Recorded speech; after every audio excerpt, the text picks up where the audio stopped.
बांधवात, मला तुम्हाला फक्त एवढंच सांगायचं आहे, तुमच्यातले जे काही अशा प्रकारचे विष काढणारे किडे असतील, मला असं वाटतं त्यांना तुम्हीच वेळीच बाजूला सारणं गरजेचं आहे किंवा त्यांना एक्सपोज तरी करणं गरजेचं आहे. हे एकदा हाताबाहेर प्रकरण गेलं ना, नंतर आवरता येणार नाही.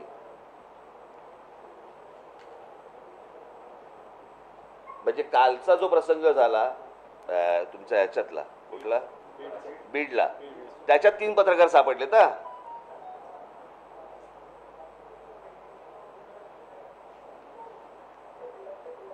ही कोणती पत्रकारित आहे?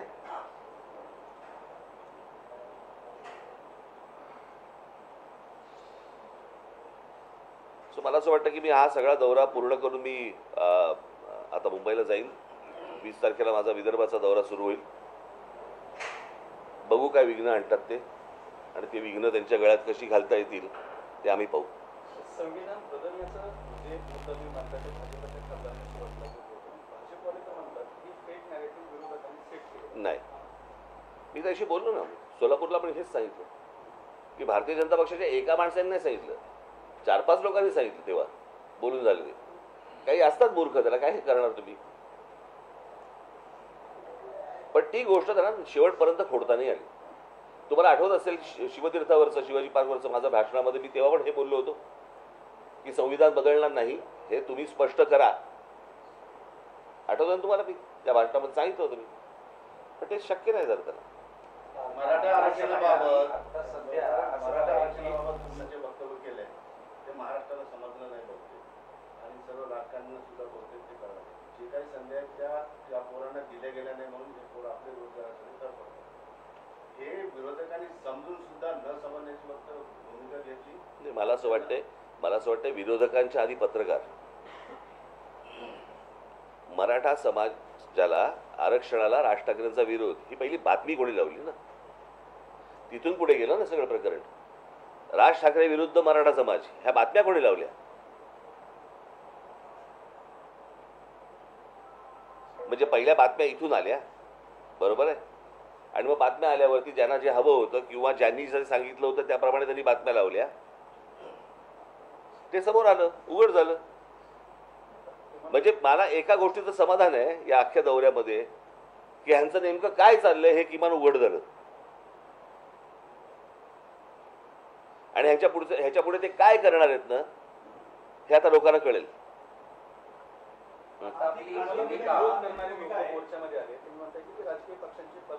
माझ्याकडे फोटो आहेत ना, तो पण मला माहित नव्हतं.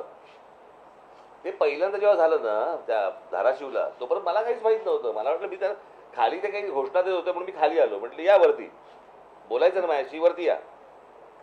ते वरती याच्यावरती खालतीच गेले.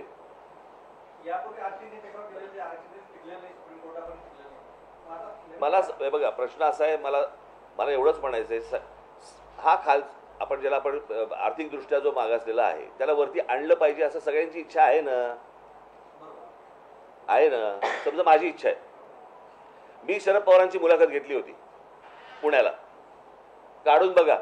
हा प्रश्न मी त्यांना विचारल्यावरती त्यांनी सांगितलं होतं आर्थिक निकषावरतीच आरक्षण दिलं गेलं पाहिजे. टिकत म्हणजे कोणी टिकवायचं नाही, टिकवायचं कोणी टिकवायचं. शेवटी बघा, प्रश्न असा आहे, शहाबानू प्रकरणामध्ये जर समजा सुप्रीम कोर्टाचा निर्णय फेटाळण्याची ताकद जर लोकसभेमध्ये आहे तर लोकसभाच आहे ना.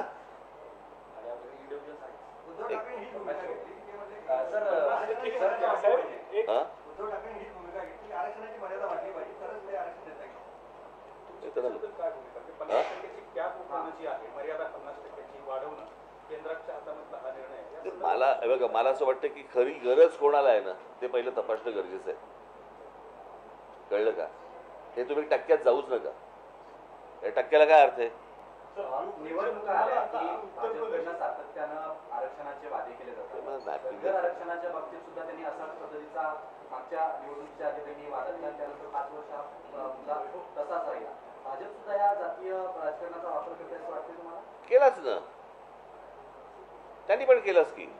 माझं तेच तर म्हणणं आहे ना की हे सगळे मिळून, परंतु या सगळ्या ह्याच्यामध्ये आता गेल्या लोकसभेनंतर जे सुरू झालंय त्याच्यानंतर काय शरद पवारांची राष्ट्रवादी आणि उद्धव ठाकरेंचा काय जो गट जो असेल तो, हे ज्या हिरिरीने पुढे आलेत विष पसरवायला, ते जर जास्तीच आहे.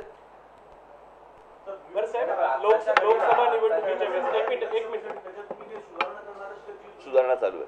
साहेब, लोकसभा निवडणुकीच्या वेळेस मनसे नरेंद्र मोदी दिल्लीत पाहिजे म्हणून त्यांच्या सोबत होतं. आता विधानसभेला तुम्ही महाराष्ट्रभर दौरा करतायत, विधानसभेच्या काही उमेदवारी सुद्धा तुम्ही जाहीर केल्यात मनसेच्या. मग महाराष्ट्रात आपल्याला एकनाथ शिंदे, फडणवीस, अजित पवार नकोत का?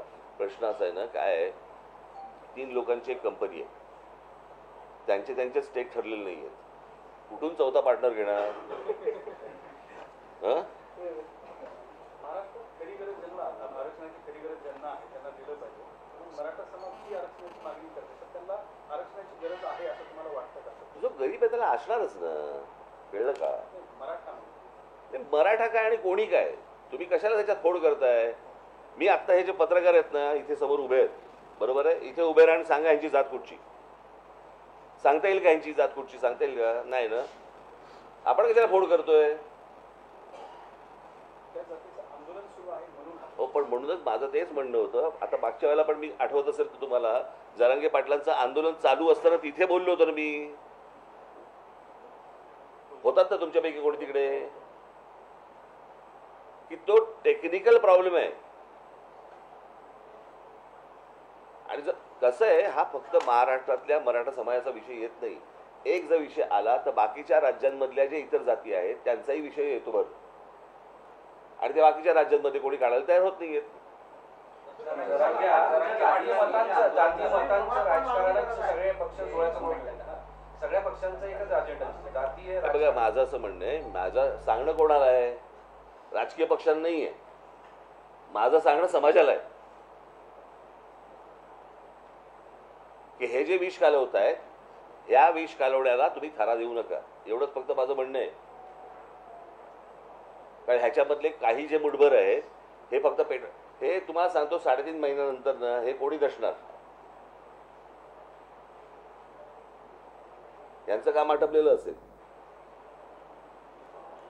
विषय नीट समजून घ्या. आणि बघा, तुम्ही माझ्याकडनं काही बदलून घ्यायचा प्रयत्न करत असाल, मी बोलीन, पण इतके अज्ञानी पण दाखवू नका. हा, संबंध नाही, मात्र आम्हाला इशाऱ्याने धमके देऊ नका. तुम्हाला जर धमके द्यायचे असतील तर फडणवीस आणि महाराष्ट्र धुळ्यांना त्याचं संजय राऊत. कोणाला? नाही नाही, ती शरद पवारांची सोंगटी आहे, ती करवली, त्यांच्या अमंगल कार्यातली करवली आहे ती, कळलं का? ती उंबरट्यावरती बसून तिकडेच आयुष्य जिजवणार. तुम्हाला उत्तर प्रदेश, बिहार आणि महाराष्ट्र याच्यातल्या राजकीय पट्टा जो आत्ताचा आहे, तुम्हाला काय म्हणतात? काय सॉरी, एकूण जो बिहारचा आणि महाराष्ट्राचा जो राजकीय पट आहे त्याच्याविषयी तुम्हाला काय म्हणायचं? कारण नाही, त्यांच्यासारखा पट आपण निर्माण करतात इथे लोक. असा महाराष्ट्र तुम्ही पाहिलात का? जरा मला जरा सांगा.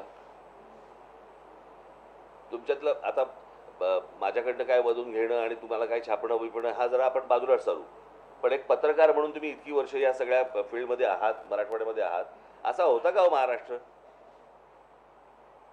हा, बाकी सगळं ठीक आहे, राजकारण होत राहील, बाकीच्या सगळ्या गोष्टी होत राहतील. एकदा कधीतरी आपण स्वतःला पण विचारलं पाहिजे ना, असे होतो का आपण? म्हणजे आता कसं आहे, महापुरुष जातीमध्ये वाटून घ्यायचे, संतांची आडनावं बाहेर काढायची, हे असं नव्हतं कधी. हे ज्यांना त्याच्या मागून जे त्यांना राजकारण जे खेळायचंय तेच हे सगळे उद्योग करतायत. पण राजकारणी सुद्धा त्यावर डिसेंट होते, राजकारणी सुद्धा बदलले जातात. राजकारण्यांना सुद्धा हे जातीचे संघर्ष हवे, म्हणजे लोकही बदलले, महाराष्ट्र बदलला, नेते बदलले. आता मी परत तेच सांगतो, पत्रकारही बदलले, बरोबर ना? सगळ्यांनी